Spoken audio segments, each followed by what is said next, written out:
जय माता दी दोस्तों। मार्गशीर्ष माह की शुक्ल पक्ष की एकादशी को मोक्षदा एकादशी कहते हैं। ऐसी मान्यता है कि इस दिन विधि विधान और सच्चे मन से पूजा करने से भगवान विष्णु का आशीर्वाद प्राप्त होता है। दोस्तों, धार्मिक मान्यताओं के अनुसार इस व्रत को मोक्ष प्राप्ति के लिए भी रखा जाता है। कहा जाता है कि मोक्षदा एकादशी व्रत का लाभ व्रत रखने वाले के साथ साथ उसके पितरों को भी मिलता है। दोस्तों, मोक्षदा एकादशी के दिन ही भगवान श्री कृष्ण ने अर्जुन को मोह भंग करने के लिए मोक्षदायिनी भगवत गीता का उपदेश दिया था। इसलिए इस दिन गीता जयंती भी मनाई जाती है। भगवत गीता के 11वें अध्याय में वर्णित है कि भगवान श्री कृष्ण को अर्जुन ने संपूर्ण ब्रह्मांड में पाया है। श्री कृष्ण में ही अर्जुन ने शिव, ब्रह्मा और जीवन मृत्यु चक्र भी देखा है। दोस्तों, ऐसा कहा जाता है कि भगवान कृष्ण ने इस अध्याय में अपने परम ब्रह्म रूप को व्यक्त किया है। कहा जाता है कि इस अध्याय का पाठ करने से भगवान विष्णु के दर्शन का पुण्य प्राप्त होता है। ऐसे में व्यक्ति की आत्मा मृत्यु के पश्चात परमात्मा के स्वरूप में विलीन हो जाती है, अर्थात मोक्ष की प्राप्ति होती है। दोस्तों, मोक्षदा एकादशी की पूजा विधि के अनुसार एकादशी वाले दिन सबसे पहले स्नान आदि से निवृत्त होकर मंदिर की सफाई करें। इसके बाद पूरे घर में गंगा जल छिड़कर उसे शुद्ध करें। अब भगवान को गंगा जल से स्नान कराएं। अब भगवान को रोली, चंदन, अक्षत आदि अर्पित करें।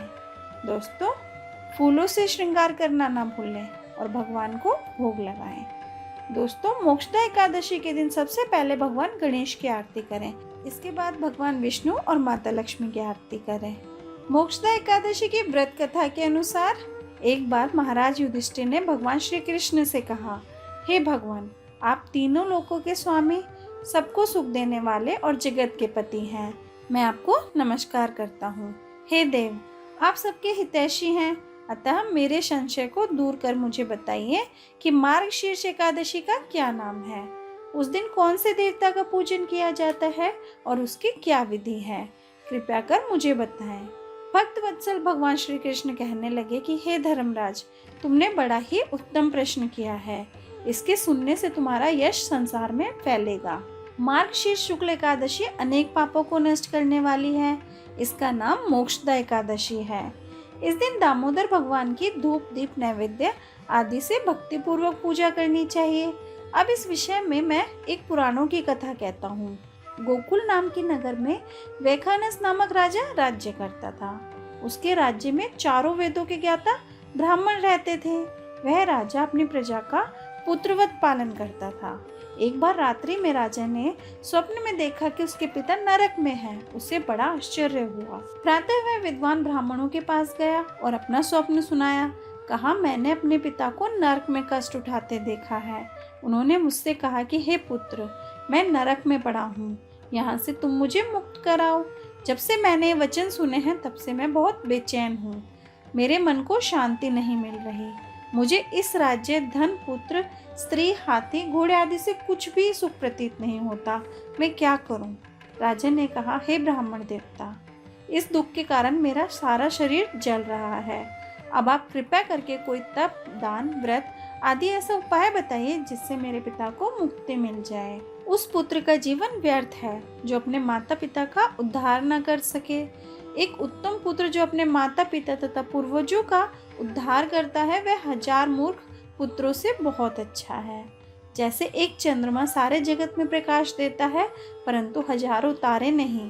ब्राह्मणों ने कहा, हे राजन, यहाँ पास ही में भूत, भविष्य, वर्तमान के ज्ञाता पर्वत ऋषि का आश्रम है। आपकी समस्या का हल उनके पास अवश्य ही होगा।